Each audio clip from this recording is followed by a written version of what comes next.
are listening to the inaugural episode of Comedians and Cardigans.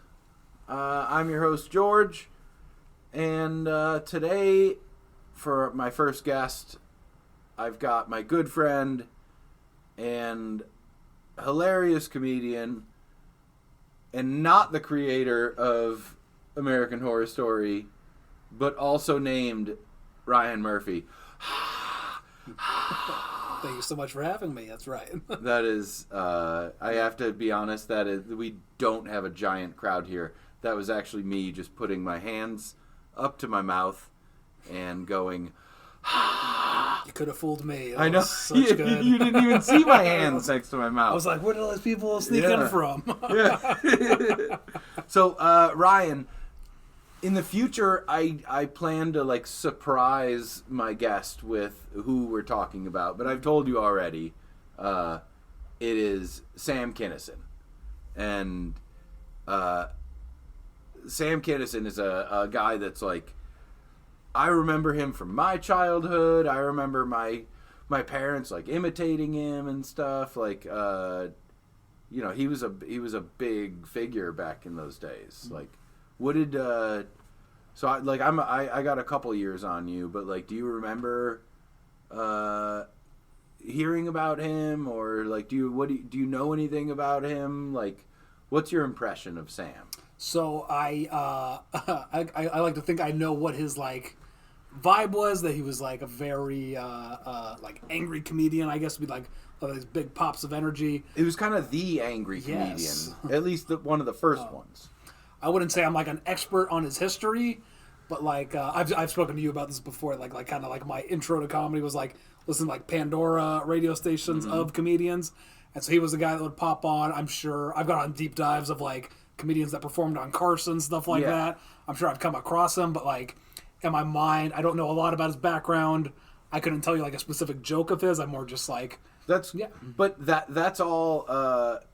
That's all part of the reason I wanted you to do this, because I know you're a person that loves and appreciates comedy, but you're also you don't. Sam might be one that is just a hair outside your radar, and honestly, starting this, he was for me too. So it's been really fun getting to research this, and also knowing leading up to it, I'm gonna get to tell Ryan all this weird stuff. It's been really good. Oh, and you said you wanted to promote your Boylesque show. That's right. Yes. So is it just Shaft, or do we see head too? Just Shaft. I like to leave a little mystery. Of course. So you can see Ryan performing in your imagination nightly. There you go. Which is how I first met him. All right, let's get into this, man. Let's do it. This is the point where if this show was popular, we'd do an ad break. Okay. Yeah. So enjoy these ads that don't exist, 0 listeners. Do you want to make up ads for this? I did actually want to pitch maybe doing some very improv-y style ads later on. Okay. We'll do a different block. I'm still learning this recording software. I can't do it now. You don't want to hear my pitches for reverse Ozempic? Or? You keep that. You keep reverse Ozempic in your back pocket for now. Right. 1953, Ryan. Specifically, December 8th, 1953, Sam Burrell Kinison is born. He's born to Sam Earl Kinison. So we got Sam Burrell and Sam Earl. And his mother, Marie Florence Kinison, in Yakima, Washington. Is there a reason to go with just one variation on your? I don't know. Maybe it's like a George Foreman kind of thing. Just like I'm not creative in coming up with names, but I also hate juniors, I guess. Yeah.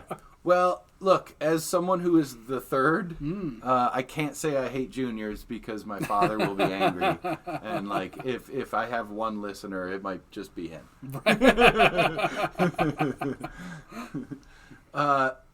So Sam Burrell is like a deformation in a tree.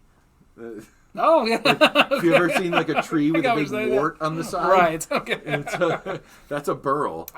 Is that actual? I was like, I know we're getting off track immediately. It's okay. Like, it's a knot, isn't it? Yeah, but like a big ass knot that like has developed into like a beach ball sized like fucking chunk on the side of the tree. It's called a burl. Huh. It's highly desired by woodworkers because of its irregular grain. Fascinating. Yeah. Okay. I'm already learning stuff. That was shit, dude. We're 2 sentences in. That wasn't even something I had written down. We'll get there. This might be a two-parter.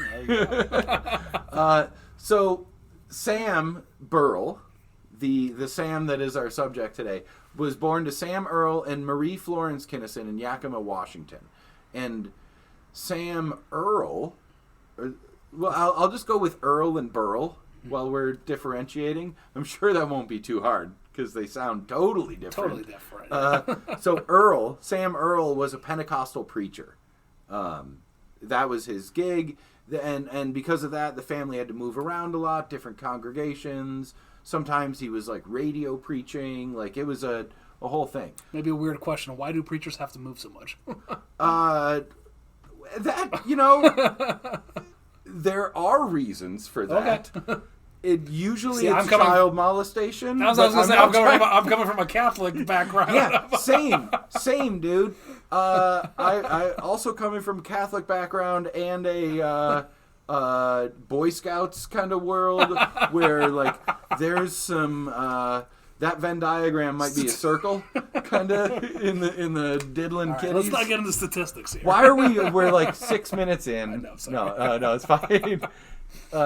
So Sam had 3 brothers. There was Richard, the oldest, Bill, the second oldest, and Kevin, the youngest. So Sam was in there in the middle somewhere. They will. I only bring it up because they will come up later. So, born in Yakima, Washington, when Sam was 3 months old, they moved to Peoria, Illinois, which is I don't know that I'd call it a suburb of Chicago. It's like an hour and a half-ish away. But Peoria, you may have heard of. It's obviously Illinois. Good. The only other comedian I can pull off the top of my head, Richard Pryor. Give me it. Yes. That's right. Yes, Richard Pryor, also born in Peoria, Illinois. A third person that you don't know and isn't relevant to this, but Academy Award-winning makeup artist for the Chronicles of Narnia, Tammy Lane, who is also a good friend of mine and drinking buddy. Fun fact. So I just got to bring up Tammy Lane because we're talking about Peoria, Illinois. Lots of talent coming out of Peoria. So much Peoria talent. So Sam was hit by a truck. Okay, what a turn. At the age of 3 in Peoria, Sam was out playing in the street like you did in 1956. Parents just let their children play in the street. Okay. Sam was in the street, got hit by a fucking semi-truck, and had what was described as 30% brain damage. It's wild to me that like I'm picturing I'm the parent in the hospital. And they're like, 70% of them is good. Yeah, I was like, if we had to take a guess, like if you made me give you a number, I'd say 30% is gone. Look, how fucked is he? Doctor, I need you to tell me right now.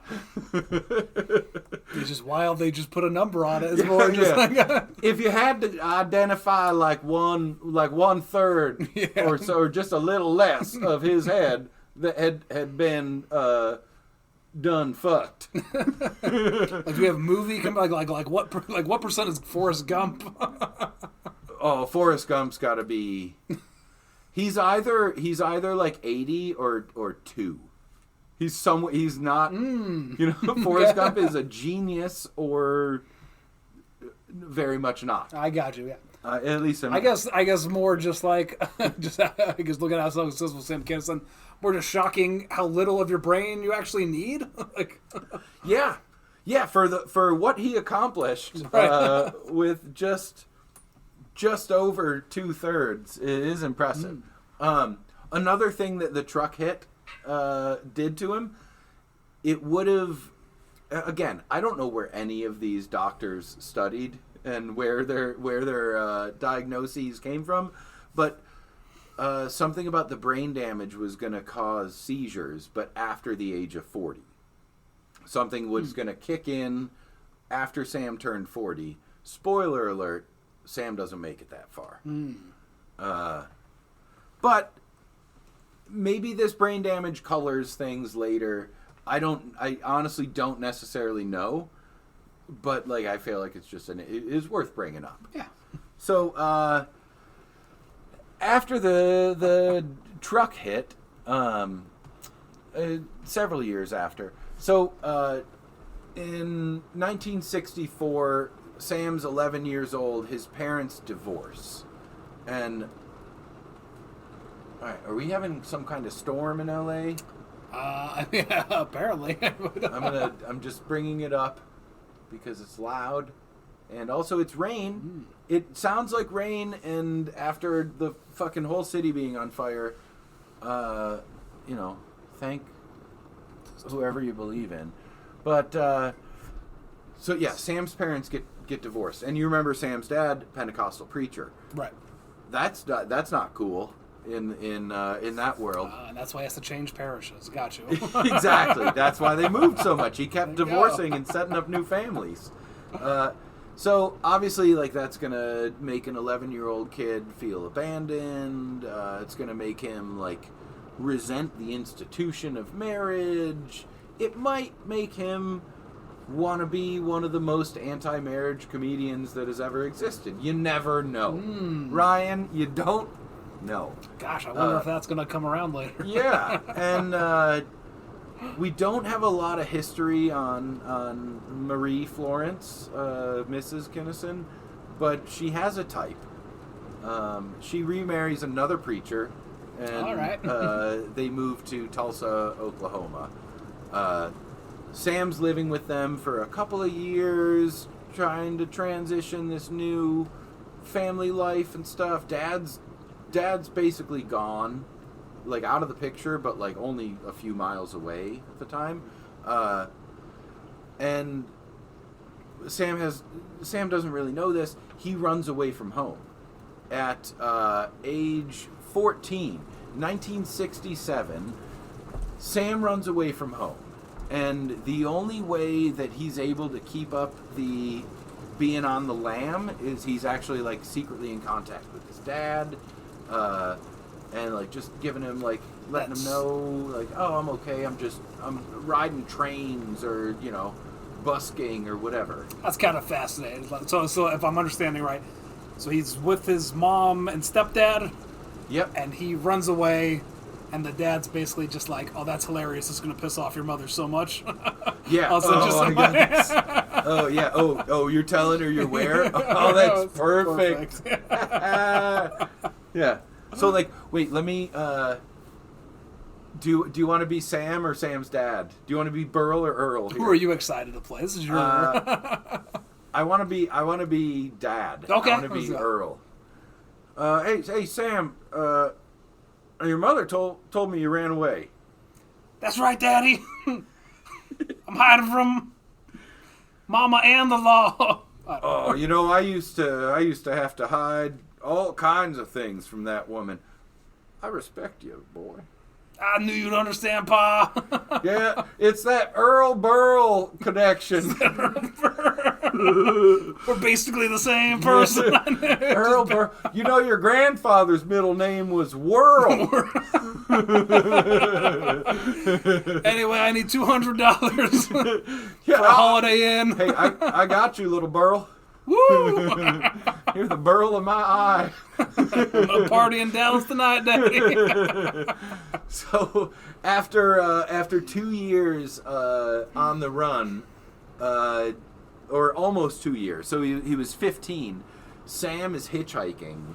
He somehow makes it back through Oklahoma. He's in Oklahoma City, and this truck driver that he's hitchhiking with turns on the radio, and Sam hears a familiar voice, and it's his fucking brother preaching on the radio.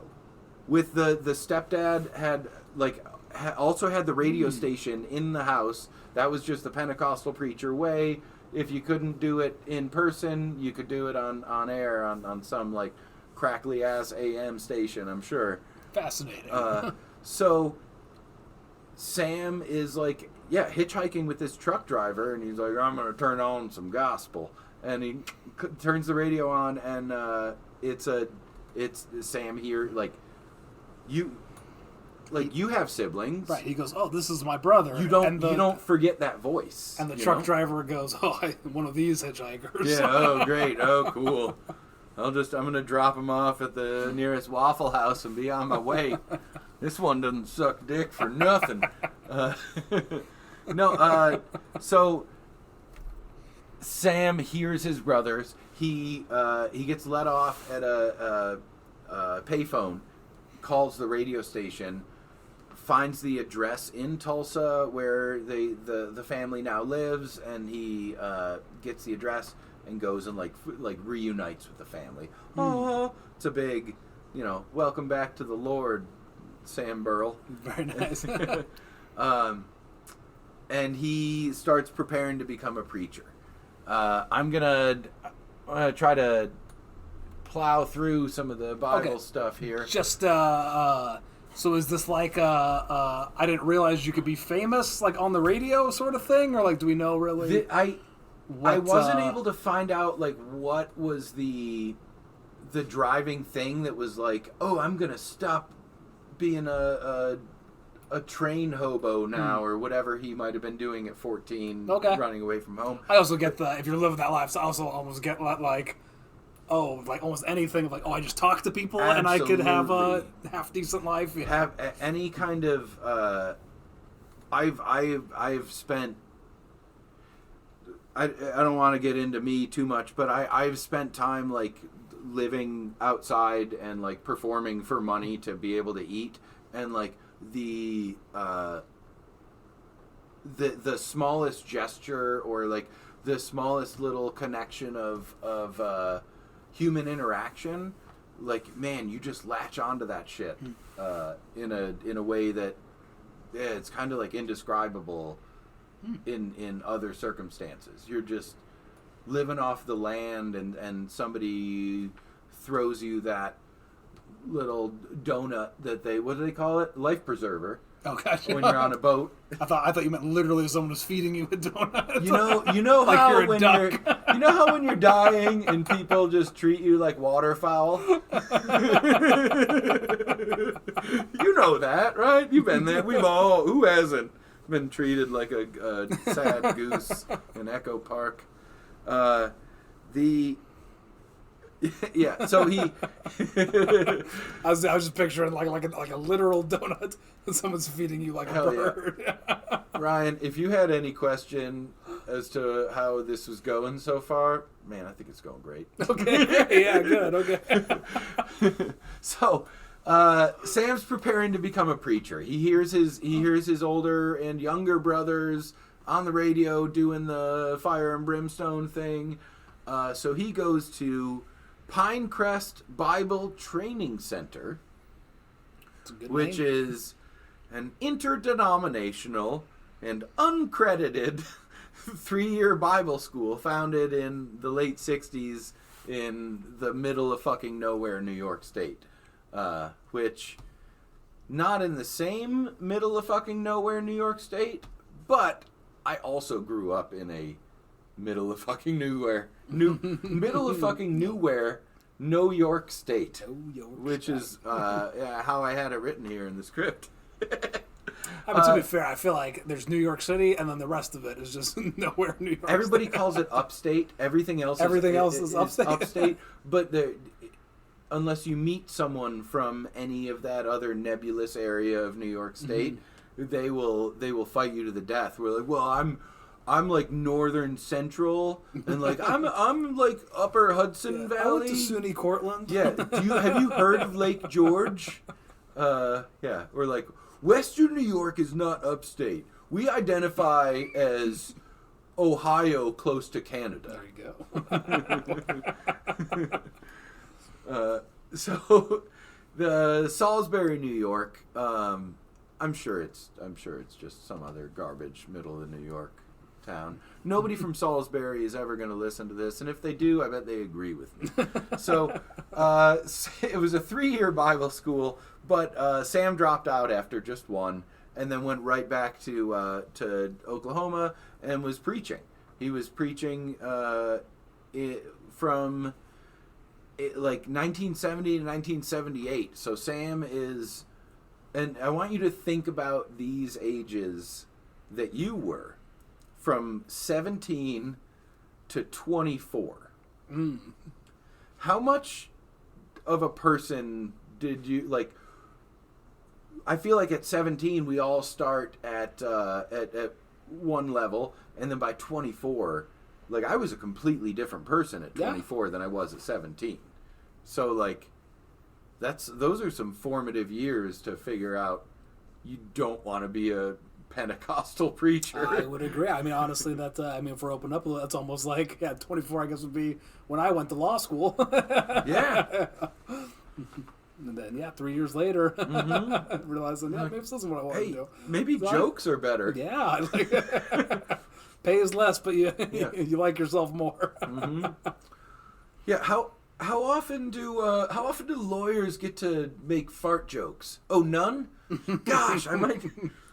It'd be second guessing that bar test right now. It'd be a closing argument I'd remember for the rest of my life. Yeah, Your Honor, my client. Yeah. Get that man a pardon. His lawyer has is that a paper clip in his cigar ash? That's a niche joke. Do you know the paperclip and the cigar? There was an attorney, like back in the Foghorn Leghorn kind of attorney days, that he would stab a straightened out paperclip, like a pin, into his cigar. So when he was smoking it, the ash wouldn't drop, and everybody would be waiting to see when the ash dropped and not paying attention to his fucking legal arguments. That's both brilliant and also just the like classic, how little confidence do you have in this? The classic misdirect of an idiot. That's a defense attorney if I've ever seen one. Yeah. Your Honor, my client. Oh, no, it didn't drop. Never mind. I think the art would be more to start doing it while the prosecution's going. Yeah. I can't. Yeah. Pretending to ash a fake cigar. Great podcast content, by the way. Everybody loves this. For the record, we'll be doing nothing but visual humor for the rest of this podcast. This podcast is all about what we call space work. Anyway, you're wearing a cardigan. Yes, it says "Fat Chicks Only."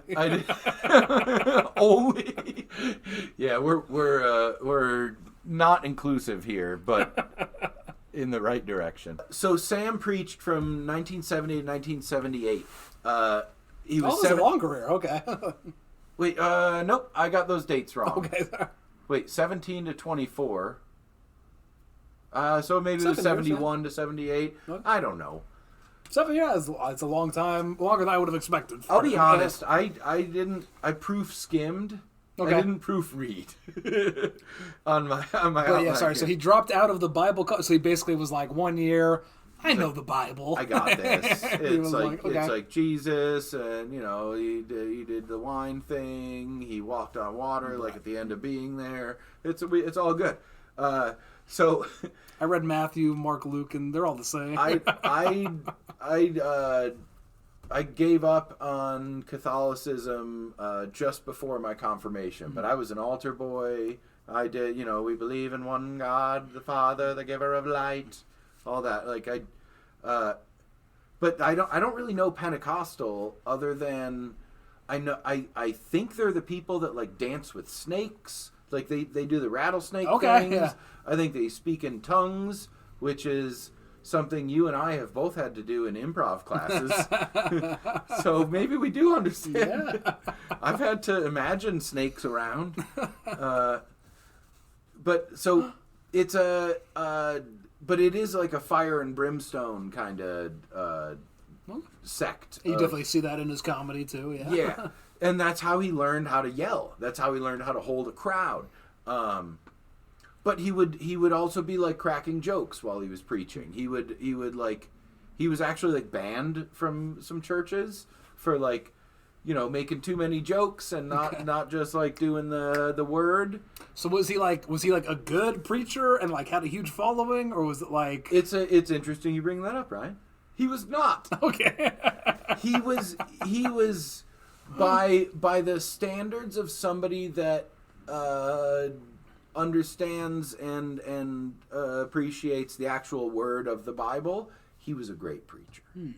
He talked about welcoming the stranger. He talked about feeding the hungry. He did the story of it's easier for a camel to fit through the eye of a needle than it is for a rich man to fit into the kingdom of whatever.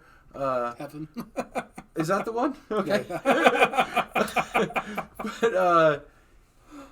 But he was good at talking about like the actual Bible, but he wasn't good at like making money off of it. Got it. Which that's the thing that you want when you're doing televangelist kind of. He just forgot to give out the But he could pass around. He still would pass around the plate.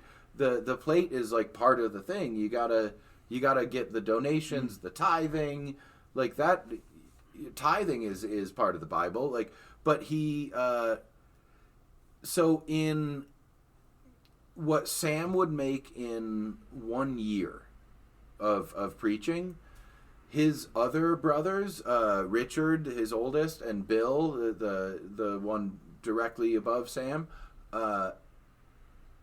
they would make in one night what he could make in a year. Wild. Okay. Because if you're going, and the Lord wants you to donate all of your love in the form of dollars to the, and like, that was a thing that his brothers could do, but he didn't have the that kind of like gift for being able to just I hear what you're saying. Steal the money from. And speaking of which, this podcast does take donations. Yeah, you can follow us on onlyfans.com/ We recommend 10% of your net worth. Yeah. But I did actually. I found a clip from back in the day before Sam gave up preaching. So I do have a little audio of Sam Kinison doing preacher things. God had me go and become a stand-up comic. Amen. So I'm preaching to me too. Amen. Come on. That's where the best word comes from, and you're not afraid to expose, amen, your own flaws and examine yourself. That's how you get delivered. You get delivered by this. Also, what can defile a man can deliver a man. David did the reverse of that scripture. David nuts? delivered himself. You can hear that stand-up comedy cadence and stuff in it. Also, what cometh out of a man can deliver him and procure him. The interesting thing to me was also being able to hear him kind of hit like bullets. He's sort of using amen as a filler word a little bit. That's a public speaking technique that you kind of see him do. I mean, he's not saying amen during his comedy bits and stuff, right. But he's you see him find similar filler words or tones or that amen might be what became his scream, his signature. He knew he could just pepper in those. Right. I was I guess maybe a touchstone, right? You always go back to that or whatever to. Yeah, But, that home base. Okay, yeah. Do we know if was he like religious like for his life, or was he like? It wavered. Okay. We'll talk about that. Okay, Religion plays a for somebody that was so crass and vile, or at least the way he was known to the public. Religion played a big part. That's what I was saying. I could absolutely see it being like it's just being open with your faults or whatever, which kind of is a part of like at least Catholics, right? It's like you're supposed to kind of like this is what's wrong with me or whatever, essentially, and ask for forgiveness. It's I think that is a part of religion. Is that just being like not embracing, I guess. But at least being open with these are your faults, and I think being Catholic is a lot like being an artist in that. If you don't hate yourself, you're not doing it right. Yeah. You know? Get a little Catholic guilt for a reason. Hell yeah. So, at a certain point, Sam realized that making people laugh feels a lot better than, like, trying to, like, save them. You know, like, Yeah. I can identify with that. I have deflected every major emotion I've ever had by making somebody laugh. So, like, yeah, of course. Right. So, in 1978, Sam is 25 years old. His first marriage to Patricia Atkins begins to fall apart. Or is falling apart. It was a little hard to get clear dates on that. But at a certain point, Sam's first marriage just crashes and burns the same way his parents did. And he says, you know what? Fuck being a priest. I've been making these jokes on the pulpit my whole career. I love comedy. Let's try that. And at the time, in the late 70s, Houston was kind of the place to be at the time. Okay, yeah, I do. I guess right away my mind goes Bill Hicks. Of course, we're going to talk about Bill Hicks. Okay, yeah, I knew there was kind of like a I don't know if hardcore is the right word, but basically guys that were really respected comedians that were. So, Sam relocates to Houston. He meets a bunch of other like prominent Texas-based comics at the time. They're called like the kind of like outlaw comics. Okay, yeah. So you've got when Sam gets to Houston, he goes to the comedy workshop in Houston, and they've got a sub sect building kind of thing that's called the Comics Annex, and comics is spelled with an X. Just because? Just because annex is also spelled with an X. Okay. But I just wanted to point that out because I fucking hate it. Okay, yeah, I was like, yeah. Yeah. I was more just like, Isn't that quirky? Isn't that fun and quirky? They put an X on it, and so you know it's for funsies. They know that jokes are told there. I hate that. Like, it's the ha-ha. It's jokes with an X. Jokes with an X. J-O-X. Where we got all the laughs, and laugh is spelled with an F. 2 F's here. 15 F's. We're the laughiest laugh chuckle fuck ever. So, when Sam gets to the Comics Annex in Houston, he meets Bill Hicks. He meets a high school, like a freshly out of high school Bill Hicks. He also meets another comedian named Carl LeBove. He meets a comedian named Dwight Slade. There are like a few up and comers in the area that he meets there. So, but the other comics at the Comics Annex, like have you heard of Paula Poundstone? Okay, yeah. Yeah. And then there was another comic. I don't know what happened to him. His name was Mark Marone. Mark I hope he's all right, whatever he's... Yeah, whatever he's doing. Godspeed. But it's a good podcast name. yeah, man. Oh, that's what I'm changing my name to. Marek Maron. I don't know if we're allowed to break, but one of the best stand-up shows I ever went to was Mark Maron was performing in DC, and the opener at a time when he was much less well known was Nate Bargatze. Oh wow! So it was that's so cool in DC. In DC, yeah. That's rad. So yeah, obviously Mark Maron. You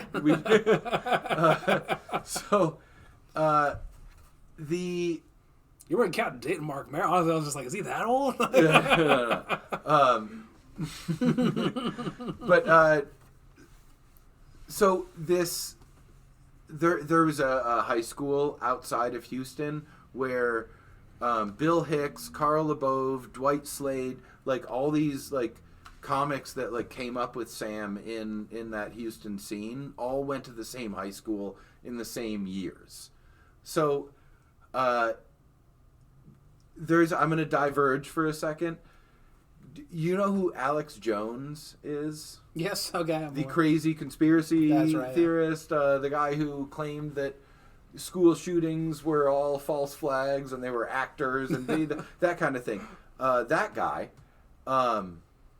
also a Texas-based guy, and there are people that they're ultra next level down conspiracy theorists that think Alex Jones is actually Bill Hicks. What? Bill Hicks they think Bill Hicks faked his death and so that he could become Alex Jones. They're born 15 or 20 years apart. None of it makes any fucking sense. It's just insane. But hear me out. How wild would it be if Alex Jones was like, I'm going to move to London and find my audience? Yes. Yeah. Yes. I have become David Icke.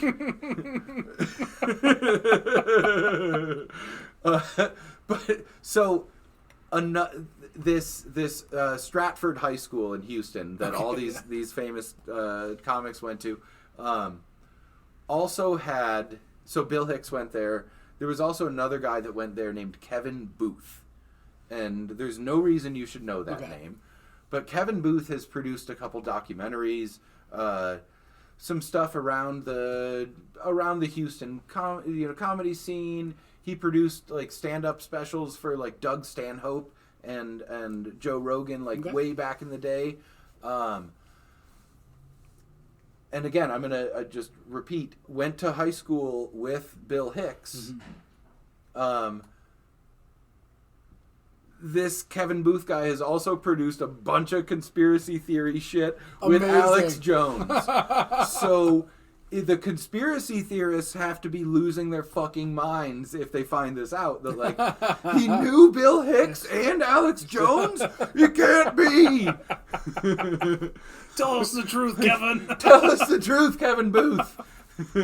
It has nothing to do with anything else we're going to talk about, but I saw this and I was like, that's worth bringing up. It's one of those, I'm sure there's nothing deeper to it, but it's pretty wild that this one high school produced all these. Bill Hicks, Carl LeBove, Dwight Slade, conspiracy documentary maker, and Doug Stanhope, special producer.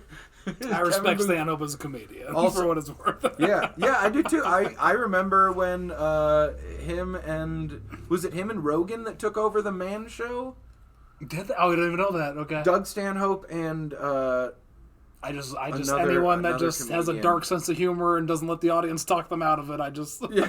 All right, fair enough. I respect it. At least I find it funny, but yeah, I mean, there's that famous clip of Bill Burr just shitting on Philadelphia for 20 minutes straight. So. Speaking of comics just being real rough to an audience and having no problem with it, so imagine the early days at the Comic Annex in Houston. It's all just like tough cowboys. You know, like just real like shit kickers and stuff. Like angry, just coming yeah, at the like, audience. Come on, be funny, queer. You know, like that kind of shit. Like, so Sam had a habit of like picking out the toughest looking like shit kicker in the front row, and throwing him on the ground and vigorously humping him. And screaming, "Did you ever think you'd be homosexually raped in a comedy show?" That is so not what you were. It's so funny because when you first started the sentence with like, he'd pick out the toughest guy, because in the back of my mind I'm just like, that's actually good crowd work. How's he gonna win him over? It's like, it's so funny because it's like, it's honestly like if you ever watch a comedian who finds like the like kind of like nerdy guy, like, oh, you live in your mom's basement or whatever, that's a, you can kind of go right away, like that's a guy who doesn't or isn't good at crowd work. Usually you want to pick on the tougher guy because like you get a little more pushback, it's more fun. Stand-up comedy is prison rules. But yeah, I was not toughest one. But yeah, I was not expecting. No. Sam was like, oh, you find the toughest guy and you mess with him. Cool. I'm gonna simulate anal rape. You know. And like Sam wasn't like he was like, you know, thick. He was a big boned guy, but he wasn't like super tall. He just had that confidence. And was he like this, like I guess like tough that he would usually win? I guess like I think he just or maybe just element of surprise. I think the element of surprise, and also like being laughed at by a room full of people will make the toughest person shrink. You know, like it's been my experience that like the especially the dudes that are like exuding that like fucking tough guy energy are the ones that say somebody's about to get cucked are the ones that can get cucked real quick. You know what I mean? Yeah. And like the crowd would love it. The crowd would just like lose their shit and come back.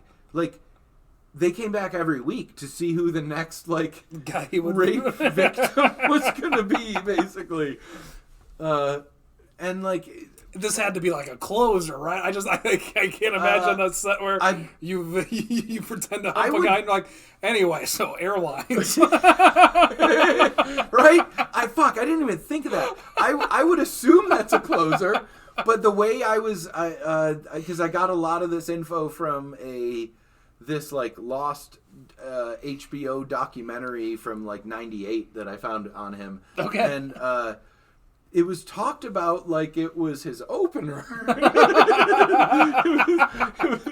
It was talked about like, here comes Sam Kinison. Get ready. It's just like I would imagine like I would not to like reveal too much about me, but like I feel like I would be like, what the fuck is going on? I'd be losing my mind watching that, and then the rest of the show I'd be like, I'm not making a fucking peep. Yeah, I will not make eye contact. I'm not talking to this guy.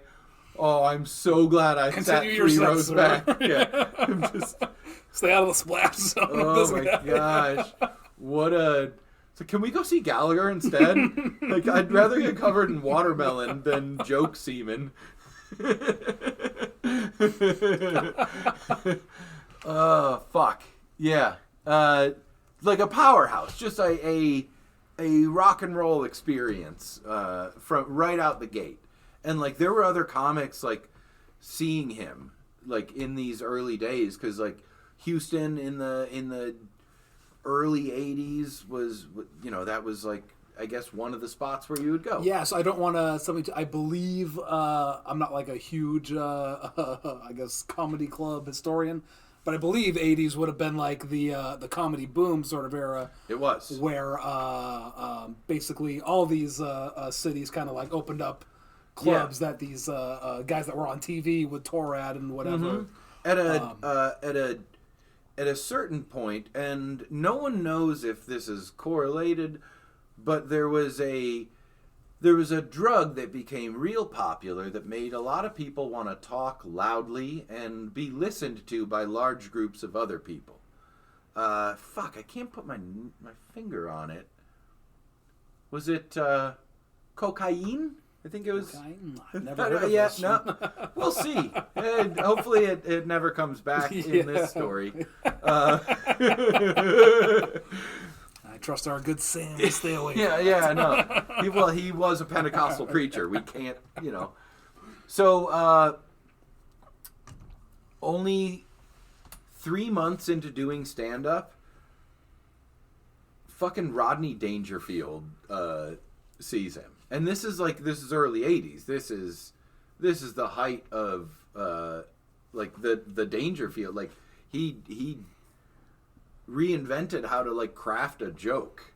Like take my wife. No, all that oh my. Now it's because Dangerfield jokes have become a joke in and of themselves. Yeah, shout out Dan Soder, Woke Dangerfield. I people need to do a little homework. Forgot about Woke Dangerfield. Yeah, but yes. So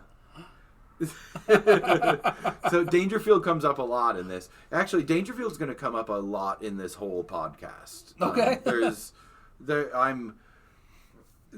We're in first episode now, but I'm building towards like a culmination of like the greatest circle leading to Dangerfield and beyond. Okay. It is. People kind of forget it is such a small world. I could absolutely see it just being more like not to go back to Alex Jones, but just like a conspiracy theory, just the red wire, going everywhere with people. Absolutely. And look, you go to Alex Jones as many times as you want here, because I needed to take one break and say that we cannot fight these comedy globalists without your help, and I need you to buy. We make yak semen into a hair pomade, which will absolutely return your hairline to what it was when you were a baby. I don't know. Is conspiracy theory the same as just grifting people out of snake oil? Yes. Or whatever? Conspiracy theory has always been grifting. Fair. Okay.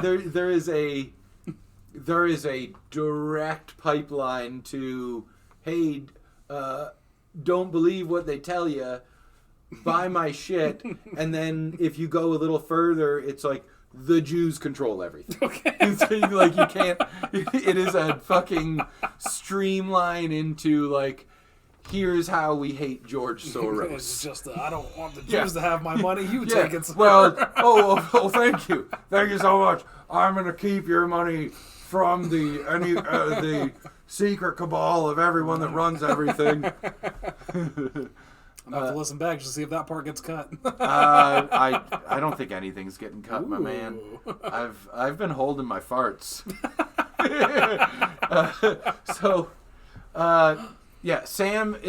Sam's regularly packing the Comedy Annex in Houston for like 2 a.m. shows on Monday nights, and like his act, his like just wild stage presence has become such a thing that it's like you gotta get to the Annex 2 a.m. Monday nights. Like everybody's going. That's funny. He's like the it's a very LA reference, like the OG Brody Stevens. He used to close the main room at the store. Is that? I don't even know that LA reference. And that was like he was just so high energy. Yeah, that he was the guy that was like, this is the dude who needs to close the show. Yeah, that's great. Yeah, you gotta have somebody who is like a reward for the people that stuck it out till 2 a.m. Yeah, here you go. I get it. Yeah. Now here's this guy who is unmedicated. Positive energy. Sorry, I didn't mean to force a Brody Stevens reference. Look, this is maybe Brody Stevens will get an episode. There you go. I think Argus Hamilton's getting an episode. So, Sam begins really like honing his like stage presence and all that. Like he starts like he'll get so mad on a topic that he's like actually breaking the stool. Like it's part of his act. He's like, I just can't believe that, and he's like smashing the stool.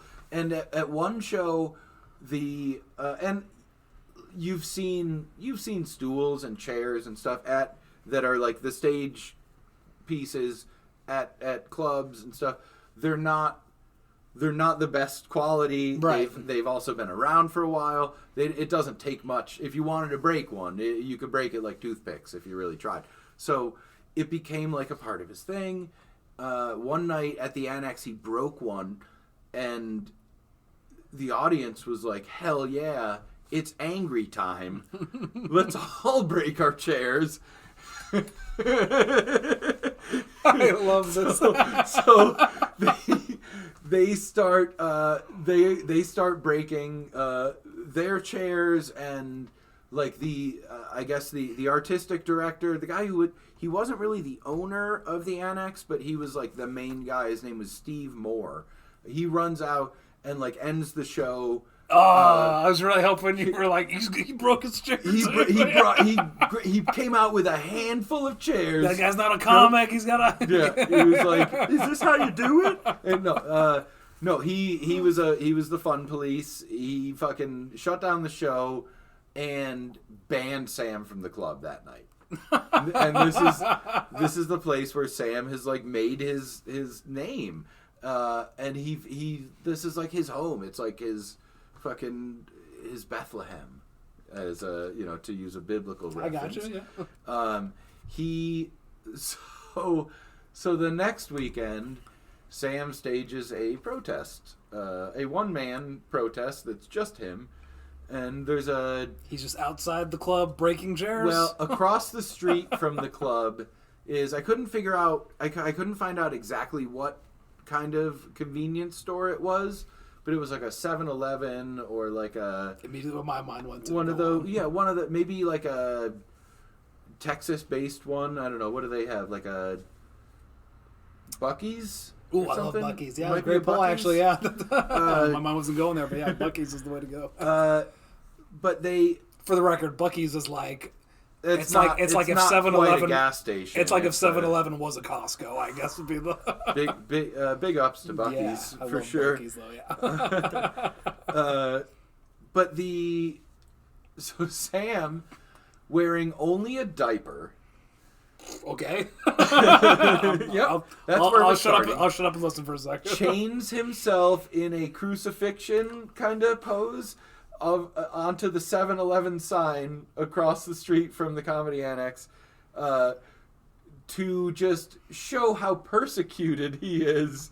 He's basically their Jesus, and they have ousted him from the venue. So him being, this is his crucifixion, I guess is what he was going. Yes. The preacher in him was going for. Yeah. So the stories are conflicting, but the best I can tell, Steve Moore, the main guy from Comics Annex, comes out to try to convince Sam to just like quit it, like whatever, in like a calm, hey, right, you're the talent, I'm the guy that runs the front of the house, I know you're weird, let me just try to handle this for you. And Sam Kinison was like, "Sorry, Judas." Would you be surprised to find out that Sam was totally reasonable and rational and then just came in and handled business? I would be. Is that what he did? No, he unchained himself and got into a fist fight in the 7-Eleven parking lot. Are you really chained if you can unchain yourself? Yeah, I mean, Houdini swallowed a key, so... I'm just like, man, do you think he equated himself to other biblical stories? Mm-hmm. You ever think he was just like, yes. Anyway? Yes. So me humping that dude, that was like Jesus curing Lazarus's blindness. Had I thought about it prior to this moment, I could have compiled a bunch of clips of Sam comparing himself to various biblical figures. Man. Look, when I was more thinking like, if he's Jesus, like what other parts of this story does he think is like? And see, my cock is Mary Magdalene. I told you we were going to reference a historic person from the Comedy Store. Okay. I told you this earlier tonight off mic. Do you remember who that person is? It's not Mitzi.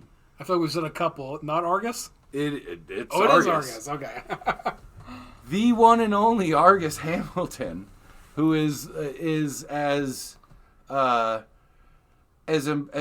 important to comedy and the Comedy Store as let's say the Last Supper painting is to Catholicism. Ooh. And he'll get his own episode, and hopefully it gets. Do you want me to give like a little like short background give our non-existent audience a little bit of short Argus Hamilton background. So I'm not an expert on Comedy Store history. I'm sure there's much more sophisticated people for that, but my understanding we can't afford them yet. Is that at least during during the 70s, I think there was a comedians strike sort of thing against I guess Mitzi, who was owning the store at the time. The strike essentially resulted in her paying the comedians, but Argus Hamilton was the I believe the main negotiator between the comedians and Mitzi, so he kind of holds a special heart in the comedians that do know what he did. So definitely a big Comedy Store figure. Absolutely. Yeah. So Argus Hamilton was hired to headline a show that Sam was putting on in Houston. He was doing like him and Sam and his buddies had built a following enough that he was like, I'm putting on a big, like, let's raise the money to get us all to LA show.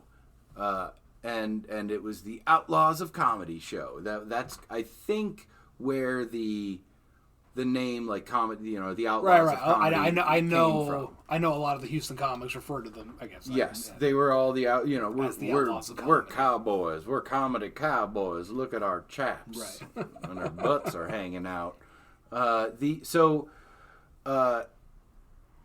In an effort to like get a good headliner, Sam booked this guy who had been on the Tonight Show a bunch of times, and that guy's name was Argus Hamilton. Argus motherfucking Hamilton, who still, you can still see him every week. Performs at the store. At the Comedy Store. That the way it's been explained to me sometimes is that like he's almost like a look into the past. I guess he still does the old dresses in a suit and tie. Mm-hmm.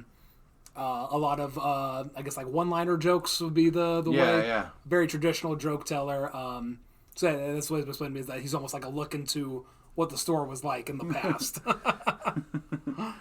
Take a trip back in time before women could vote. I don't know if that's what Argus wants to be associated with, but... So, Sam brings out Argus Hamilton to the Outlaws of Comedy show, thinking he's been on the Tonight Show a bunch of times. This will be a great headliner. Turns out a guy like Argus Hamilton, and I'm just gonna give all of our threes of listeners a chance to pause right now and just Google Argus Hamilton and just look at what this man looks like. And I want you to imagine him in the early 80s performing for a sold-out crowd in Houston, Texas. And then imagine how much a second riot almost broke out in Sam's career, because they were definitely not down with a slick Tonight Show comic in the rough and tumble world of Houston comedy. So Sam has to, I don't know the exact details, but Sam has to run on and save the show and like just get back to his like, I don't give a fuck if the crowd hates me kind of just going for broke. And he turns it around, and people don't ask for their money back, so we're still good there. But Sam and Steve Moore, the promoter, have another fight, and this is Steve Moore was also promoting this one. It wasn't. Okay. Houston's a small makes sense to me. Small town in the 80s, I guess. But they have another fight, and I don't know the details of I don't know punch for punch, but I do know that fight ended with Steve Moore having at least one broken leg. And then that started. Sam at least had enough money to start his nest egg to move to L.A. Okay. But before he can go to L.A., Sam needs to get his buddy, little Bill Hicks. Okay. Little boy Bill. And Bill Hicks's parents are super religious. They don't want to. They like, I can't let my boy go to the town of the devil, even though it's named after the angels. But Sam, being the Pentecostal preacher, he knows the good book. He knows how to talk to those people. Bill invites Sam over for dinner because he's at the time he's still living at his parents' house. Right. So Sam comes over to preach the good word of moving to L.A. and doing the Lord's work, making jokes. So Sam turns on that preacher act. He gets Bill's parents on board, and they're like, you know what, this good boy is gonna take our little Bill and just shepherd him into that town. They call it the City of Angels for a reason, and I think we've met ours, my Lord. Can I get an amen? Amen. Amen. So, it's hard to really, make these connections, but you could say, had Sam Kinison not gone to Bill Hicks's parents for dinner that day, All right. Yeah. he may never have moved to L.A. We might never have this, juggernaut of comedy in the few short years that we had him, and not even just comedy, but a worldwide atheistic viewpoint. Because Bill Hicks he talked about religion in a way that was pretty dicey and hadn't been talked about, and you will see Sam does the same kinds of things, but I think I think stand-up comedy got a lot from Bill Hicks that it may not have had Kinison not convince his parents. Convinced his, just that his simple religious sometimes. parents. You never know. But for the salaciousness of this podcast, Sam Kinison directly gave us Bill Hicks. So 1980. I was -6 years old, and Sam moves to L.A. They've got the money from the Outlaws show. They've got Bill, Sam, Bill, Carl LeBove, who at some point in this time will become his regular opener. And another guy named Dan Barton and a guy named Dwight Slade. The four of them all moved to L.A. from Texas together. They rent various shitty ass apartments somewhere in the city.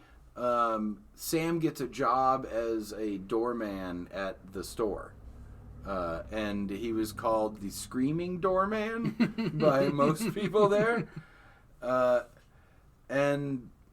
But they're all out there together. Bill Hicks hits first. He becomes the hot shit in town right away. Sam's still working the door, and that eats at him. That's a sibling rivalry. Mm-hmm. He's Sam feels like a big brother, and now this young kid, you wouldn't even fucking be out here if it weren't for me. Right. So there's just how stand-ups are, and how people in LA just generally are. So there was a lot of animosity. Yeah, I mean, there definitely is this level of That I mean, some people they show up more than others, but there is definitely this level of like, I don't know if cockiness is the right word, but almost like there is this level of ego to be like, people need to hear me. People. Yeah, where like, no, how come he made it? I have a voice and a vision too. Right. Yeah. So he's got like a sibling rivalry with Bill. He started getting, just like at the comedy or at the Comics Annex, he started getting like weeknight super late slots, and Sam would start to do his thing, like 1-2 a.m. on a Wednesday or something, and just because he was like this like screaming force, he still drew a crowd. So Sam starts to do a thing where he'll call this out, like he'll start his act. He's got some good jokes. He'll get people to like really be on his side, and he's like, "Hey, you love me now, right? Oh yeah. Now I'm gonna make you hate me."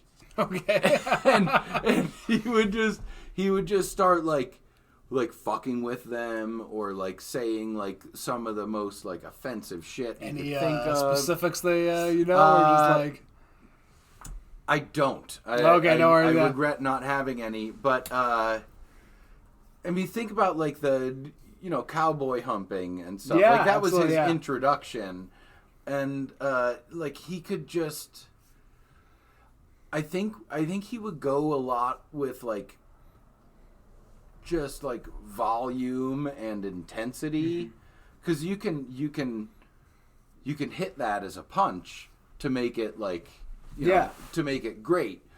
But I feel like if you do that all the time, if you're like button mashing that, if it was Tony Hawk's Pro Skater and you just keep hitting the grab skateboard button, like if you hit that button to just like scream and like rant incoherently, I bet that could turn an audience real quick. I bet also like singling out people or grabbing onto something in the news currently or whatever that was like something you could just hate on that everybody else loved or whatever. Like I mean, I guess that's the great part about having the, being a door guy at the comedy stores, that you get on the stage all the time. Yeah. You get to try all this stuff. Yeah, I mean, especially like when you're on those like. But this is after he's a door guy. Yeah. This is him like just being an on stage guy, and but he can make. I mean, I was gonna say I've heard some pretty wild stories about the comedy store back in the day. Yeah. I was more just gonna say that like. Yeah, you just get to, especially with those like lower, like smaller crowds, that like, you kind of get to take bigger risks, and that. That's fair. Who cares if you bomb or whatever? Yeah, that just. From what I was able to tell, these were bigger crowds, and like people that had like paid to see him. But he would like call out after he got an audience on his side. He would call out, "I'm going to make you hate me now," and he would do that. And then once they were like ready to leave and start like, like throwing shit at him and stuff, he's like, "Now I'm gonna make you love me again."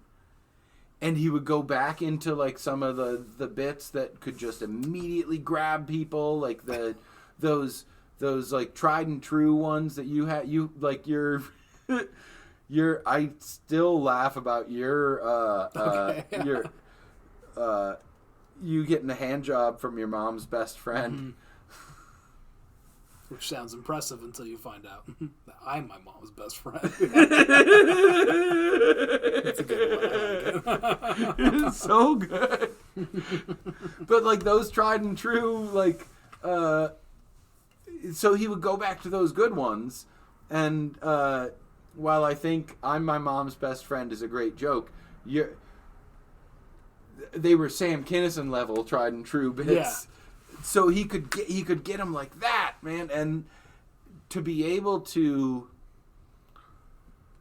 I think it's one thing to be able to like shift a crowd like that back and forth, but to be able to call it out and to be able to like Babe Ruth like point into the fucking outfield. Is that Yeah, it's funny. Yeah. Is that the back of the baseball? Yeah, what he was getting. Okay. Babe Ruth, yeah, he pointed to, yeah. That's basically my understanding. I'm not a huge baseball history fan, but yeah, that's pretty. I guess I've always heard stories about like I don't know if it's like stuff I should be mentioning, but like I've definitely heard of like comedians that just go, I'm gonna keep going worse until these guys stop laughing. Was one I saw once. Yeah. That was Anthony Jeselnik. Like, I don't know. But that just becomes like it's like a game you're playing with yourself at that point. Like you're not even. The audience is only there as like a sounding board for you to do what you were gonna do anyway. Right. And there's. I think when a comedian is starting to like reach that level, like I think that's when Sam was like, I want you to hate me, and then I'm gonna make you hate the fact that you love me. There's just that's something. It's pretty wild to be like, how much confidence you have in that material to be like. I don't think you can do that without being a preacher first. Nobody holds an audience in the palm of their hand like somebody that has them on faith. The reason I wrote just an outline that's almost 5,000 words. Like, there's a lot to the man. Yeah, there's a ton to the man. So. I'll get back into it. So, like Louis Anderson, I guess, even back in those days, had a very strict bedtime, but would stay up to see Sam at the store. Okay. He had gotten to know like Bob Saget during these times. Like they were both coming up at the same time, and at one point, Bob Saget said to him. You seem to have no fear. And Sam replied, well, I used to have to heal them. Isn't that wild? That's great, yeah. Like, because that's different. I guess, meaning now you just now they just laugh at me. So at one point, when he was like seasoned at the store, another comic named Jimmy Schubert had just bought a new Harley. He just had a new motorcycle out back, and somebody asked him to rev it up. And so, like, while Sam was like finishing his set, he started his bike, and one of the other comics was like, "I bet you can't drive it on stage." So he like drove his Harley out on stage, and Sam was like. He was like, "Hey Sam, it rides here," and Sam's like, "Let's go, and just like he jumped on the back of the Harley and just burned out through the back of the store onto Sunset and down the road with like the audience following them out the stage door and like just watching Sam like in his beret like pumping his fist in the air. So cool. So also at some point during this time, you remember Sam is divorced when he moves to Houston. Right.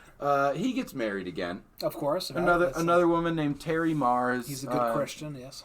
He just keeps marrying him. He like bangs him for a certain amount of time and then decides like it's the Christian thing to do. You got to marry. Put a ring on it. It's a good proposal. How do you think you did it? Take it.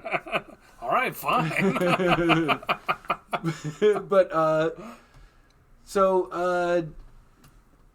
what I wrote for this one, at some point during this time, Sam married his girlfriend Terry Mars. Not much is available on their marriage, other than the numerous times he cheated on her. God. And we'll get to that later. Yeah. The next little portion I have in my outline, I like the heading, so I'm going to say it. Drugs, Success, and Dangerfield. Ooh. Thought I was going to say just danger. Just that, right. So as Sam became a staple of the store, he Well, maybe I haven't mentioned yet. Sam was like hadn't done anything other than drinking a little bit before moving to Houston, and then like getting into the comedy world and that game and stuff. Like he was smoking the devil's lettuce. He was doing them that blocaine, the big boy drugs. Yeah. So as he got into being like one of the guys at the store, he really got into blow. He really started like just having fun with it, having big old cocaine parties. I mean, but it's just like maybe this is putting other comedians on blast, but just be like, anytime you see those like super high energy guys, yeah, always in the back of my head, I'm like, I wonder. What was Pablo Francisco? Yeah, I remember seeing like a special that he did when I was a kid, and he was like hyping himself up in the mirror at the beginning of the special, and I remember being a child going like, why is that guy sweating just standing there? Should we just start rumors about random comedians now? Just like, yeah, hey, I heard Dane Cook definitely on blow. I mean, yeah, probably. I mean, like, a big old super finger to that guy. So, yeah, so Sam, as he's becoming more, you can open your beer. Okay, I was gonna wait. Beer opening sound is fine. There it is. As he got more and more a staple at the Comedy Store, he's getting deeper into doing cocaine and partying and booze and all that. And he was beginning to be known as like a guy that has like an ability to just imbibe all the drugs. Like okay. He's like they're like, oh shit, Sam can just handle all of it. And like it's like to the level like people are like bringing him drugs, almost like I gotta see if you can do not this just whole not just like cocaine. other comics that are there, but like he's beginning to get fans, and fans are also like bringing the party to him. Okay. So yeah, people encouraged this and also tested this ability in him, and that like leads to addiction and problems with everybody that has ever been able to like, oh, Jerry, oh, he could shotgun more beers than anybody I've ever met. And like, where's Jerry now? Jerry doesn't know his children.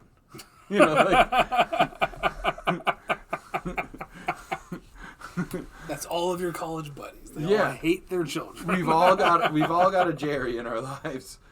But so when fame and addiction collide, some dubious people can be brought out of the woodwork, Ryan. So Sam was buying so much blow that he had become quote unquote friends with some very high level coke dealers in New York City.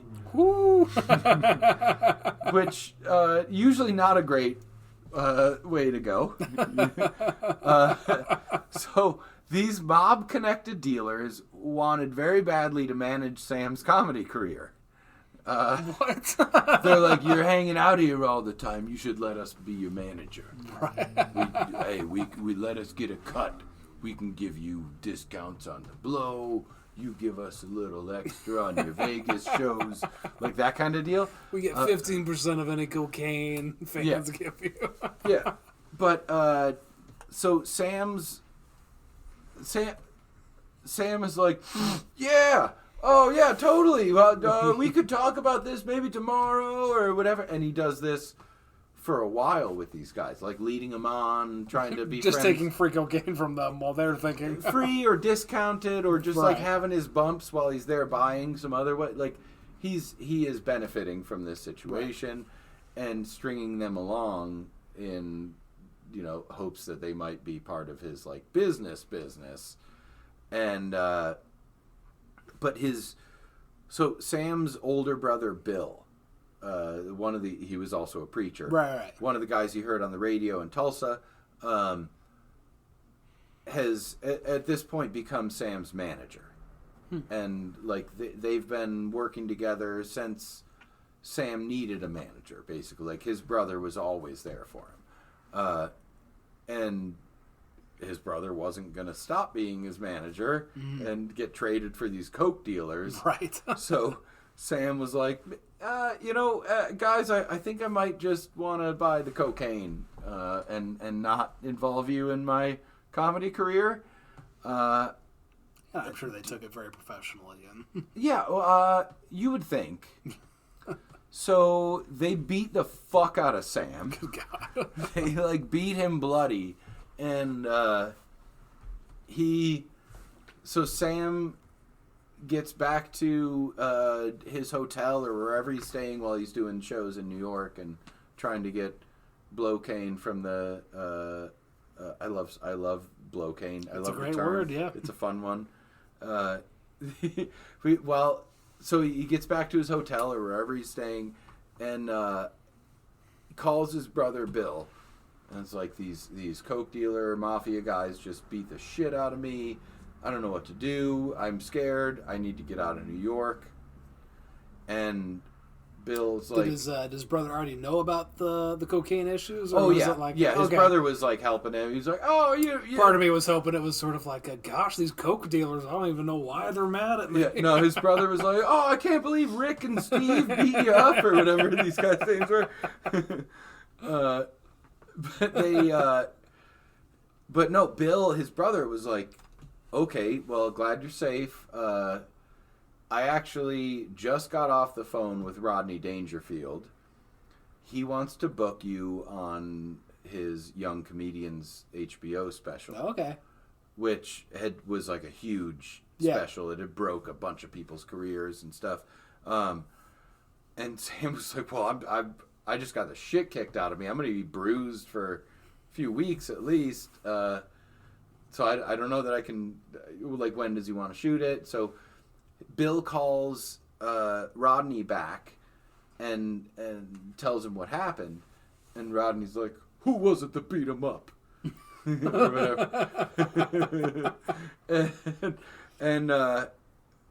So Bill Kinison gets the names from Sam. Is Rodney Dangerfield tight with these drug dealers, or just like we don't know at this point. We don't know if he's like really in with drug dealers or what. But so they give Dangerfield the name of these two brothers that had beat up Sam and were involved in like a crime family in New York. And they don't hear anything back other than he's on the special. It's happening like a month from now or whatever. So we fast forward to a couple weeks, and so Sam was getting ready to go up at the store. He's out front at the Comedy Store, and a black limo pulls up. And the Comedy Store is in L.A. Yes. These dudes beat the shit out of him in New York. Mm-hmm. Black limo pulls up. These two dudes get out, and they have had the shit beaten the fuck out of them. These are the people that beat up Rodney. These are the guys that beat Sam. Get out of the limo with like bloody noses, black eyes, like tissues stuffed in their nostrils and shit, hat in hand. I'm like, Mr. Kinison, we are so sorry. Oh my God. We did not know they fully apologize. Sam never saw these two dudes ever again. That's amazing. I liked so it's, I mean, the real story is probably, right, Rodney Dangerfield hired, like, I guess whatever the equivalent is of, like, corporate security for comedians to go. I mean, that's... But I like to think it was just Rodney Dangerfield just went and took care of business. I don't think Rodney Dangerfield himself, in my head canon, that's what it is. Maybe he did. Yeah. He's like, hey, you know who gets no respect? Respect. Your fucking eye sockets. And he just like... Who gets no respect? The lightning and the thunder. To add to the mafia lore, So a month before the gangsters came to L.A. and so after they had beat the shit out of Sam, but before whatever Dangerfield intervention happened, they were. So Sam, his girlfriend Malika, and Carl, his opening act, were all living in this apartment in Manhattan, and crowded. Okay. 3 people. Who knows? But For Manhattan. There was it's definitely crowded then. But so the apartment, 1 floor above, there was 2 men and a woman staying in there, and they, at one point in the night, they all got executed, mafia style, in the apartment. Sorry, how many people was it again? It was the same number of people. So we've got Sam, girlfriend, and Carl opening act in floor 3, and the 4th floor, we have a similar man, woman, all living in the same 1 or 2 bedroom, where a mafia-style hit takes place, and all 3 of those people on the floor above get whacked. Man, so just and so when you say mafia style, is it just bullet to the head? two bullets to the back of the head, come in, bull pick up rush the casings, in the middle of the night. no way to track it. Yeah. And, oh man. And there's no way to prove that, but Carl, the opening act, always felt like that was the same mafia people that were after Sam. They went to the wrong apartment. That went 1 floor up and found the exact same demographic of people, and were like, this must be it. Isn't that wild? That's pretty wild, yeah. The mafia was just the floor. Yeah, oh, Jesus. Do you think they heard it, too? It was just because, I lived in Manhattan for a little bit, and it was the people above me, they had this, big-ass retriever. Mm-hmm. I could hear that dog move around all the time. Oh, whenever they would ask me, I'd be like, oh, no, don't even worry about it. It was I love dogs. I'm just always going to line it up. Never feel bad about owning a dog. Yeah. No, I don't hear the dog, but I know. The gunshots, for sure, you had to hear. Yeah. All the gunplay that you guys are doing upstairs is real. Yeah. But yeah, I think they woke up the next morning to cops at the apartment. Whatever, I got you. Yeah, but they always kind of wondered. So August 3rd, 1985, Sam gets the Dangerfield special. He was actually living out of his car at the time when okay, very cool. Pre-special, living out of the car. Post-special, renting a house in the hills somewhere. I say very cool. It's more in the sense of I've heard this with a lot of comedians of people that are living out of cars. Yeah, until they hit it big. Yeah. Go figure. The people who have who just hate themselves enough to go up on stage and tell all of their horrible, shameful stories tend to be unhoused. Yeah. Weird. Next thing you know, they'll tell me they have parent issues. The 9th annual Young Comedians Special, August 3rd, 1985.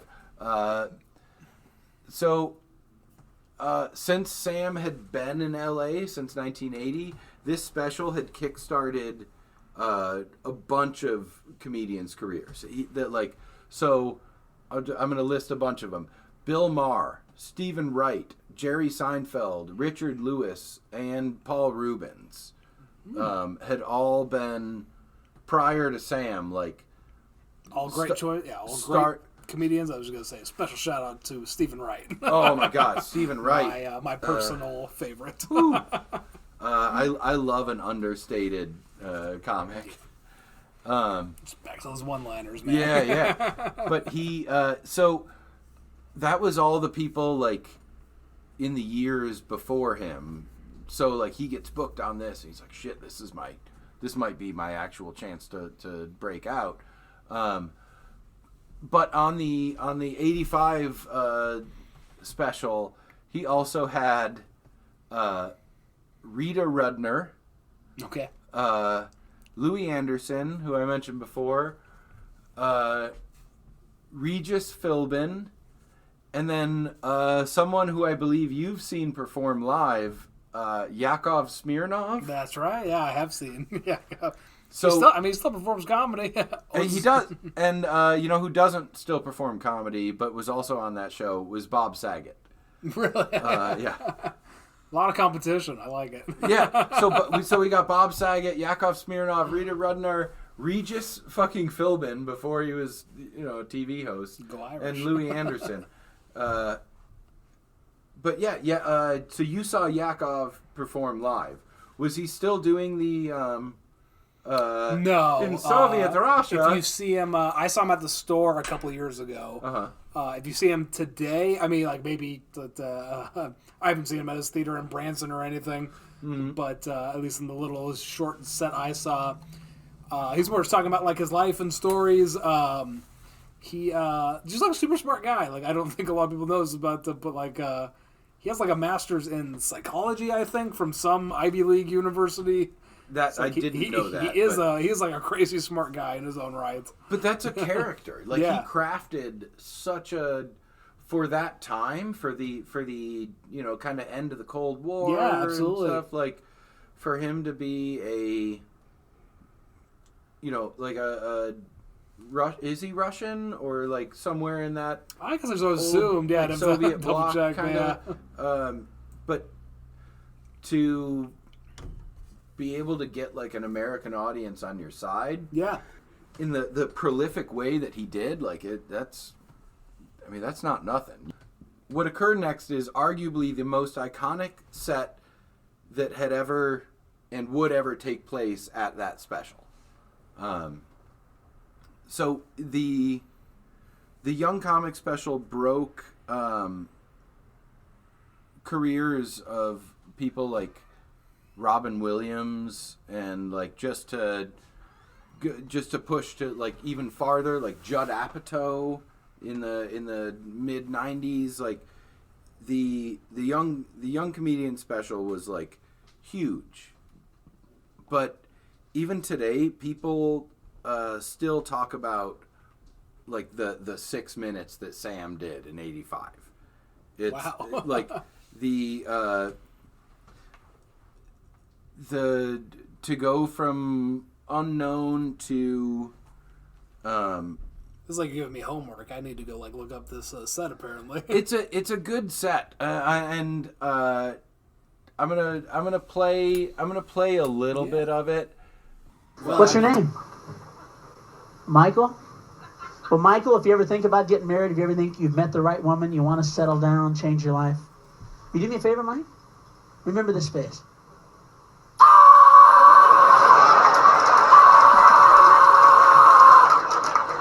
Because if you get married, Mike, that's going to be your So fucking I want face. to point out that in that scream, the microphone is a full like 3.5 feet away from his face. He has it down like by his ankles while he's like leaned forward in this stranger's face, just screaming at the level of a jet engine. Which, to That's be one good fair, thing about marriage. I don't want to put the whole institution. You talk down. over That's him. one good thing about marriage. Let me hear it. Best thing about marriage is that these are connected. They he's don't come gesturing at his testicles. Because if they did, your wife would take it as soon as you got married. She'd go, "You're married now. You won't be needing that." So, when he goes, "You won't be needing that," he pulls the XLR cable all the way out of the microphone. The mic is not connected to a cable or the audio system in the venue at this point, and there must be some like ambient mic or something, because you can still hear all of it. Now, if you want this, it'll be in my purse or in the refrigerator. What? You're going out of town with your friends? You can just leave that here. Oh, it's true. You see all these guys on the phone going, "Hello, guys." Yeah, so now he's plugged back Yeah, in. listen, I got to cancel that. But yeah, there is like a whole level of like, just like, I guess just like professional comedians that's kind of like understanding like mic work. Mm-hmm. There's like a whole mic work is like that is that whole just like someone yelling into the microphone. Amount of props. Yeah, I would say like yelling into a mic. Yeah, I mean this is like this guy's kind of like new to it, that someone hasn't given him this note of like fucking no one can hear you and we hate it. Yeah, but he is so, that mic is so far away from his face, and like somehow he is loud enough that we all still hear it. It's amazing. So Sam called that the 6 minutes that changed his life.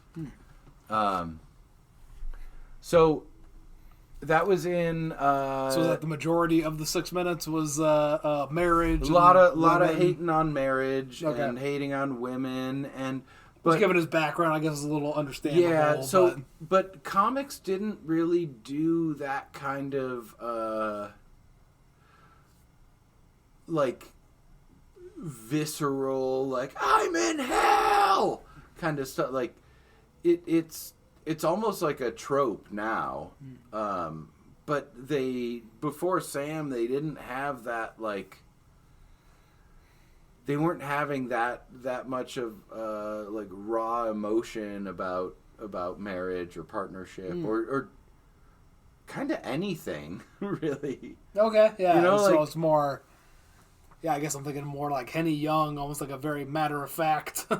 Yeah, but in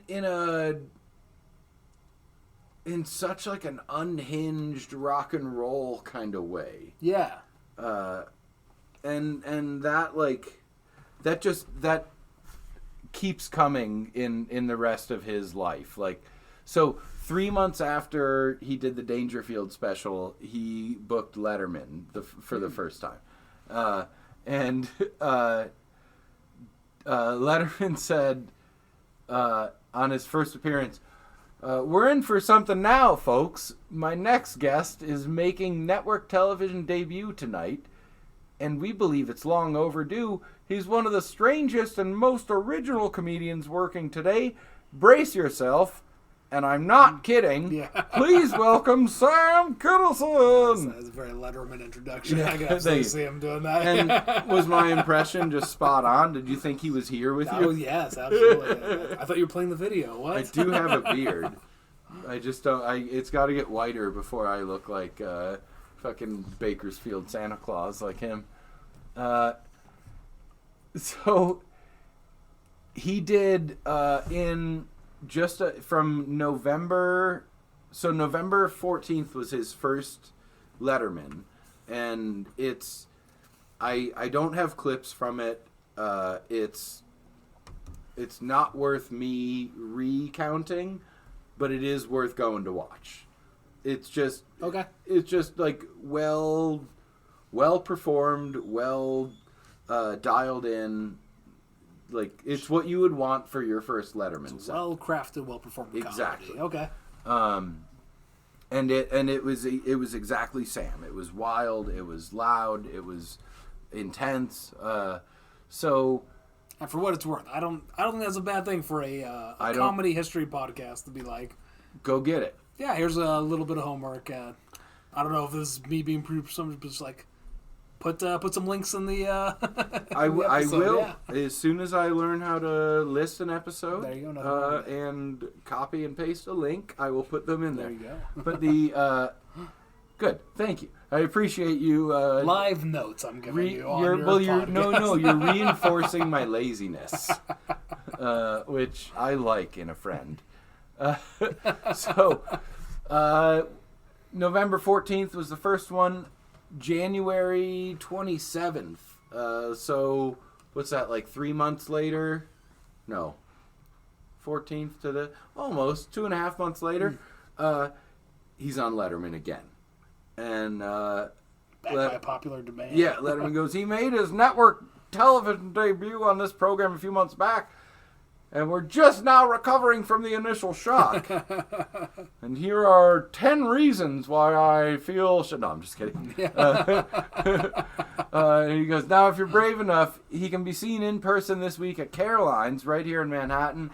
please welcome and hang on to something, Sam Kinison.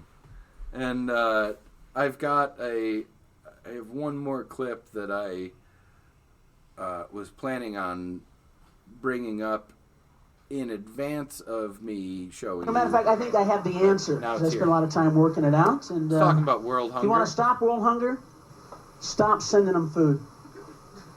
Don't send these people another bite, folks. He's real woke. You want to send them something? You want to help? Send them U-Hauls. Send them U-Hauls, some luggage, and send them a guy out there that goes, hey, we've been driving out here every day with your food for like the last, 30, 40 years. And we were driving out here a day across the desert, and it occurred to us there wouldn't be world hunger if you people would live where the food is!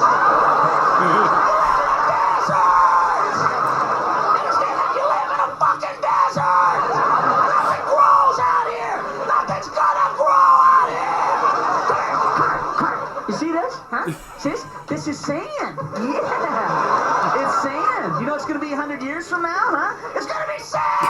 Just being able to go from calm, like, to scream like that,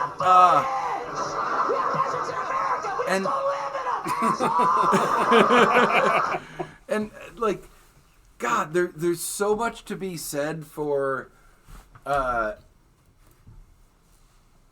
I don't know that any of that was punchlines, like, Yeah. like it's. God, he just had such a delivery. Yeah. That it doesn't matter. It almost doesn't matter what the content is, but the content is also just so good. Right. Like the idea of and in the 80s like this, everything was, Sally Struthers on TV trying to like get you to donate money for just the cost of a cup of coffee. Yeah. You could. And I also say to like what separates I think Sam apart too is that like I feel like 80s comedy also was just like so, I don't know if jokey is the right word, but just like even guys like Bill Hicks, I feel like if you like listen to him, it's so it just like but as compared to like that clip, we're just much more. Yeah, it was more. I think a lot of the other folks around at the time were maybe more a little absurdist. Yeah. Or like there was an element of like silliness to it. Yeah. But just screaming at some starving, distended belly Ethiopian children that like get the fuck out of where you live Right. because it's not a good farming land. Like that's the crux of his bit, and like that's not a joke. That is genuine advice. Yeah. He just yells it, like it. But he knew that I could give like genuine, albeit like a little bit absurd advice in a funny way. And oh my gosh, Ryan, it's past midnight. Well, for our first and most important listeners, joke's on you, fuckos. Peace out. This is Comedians and Cardigans.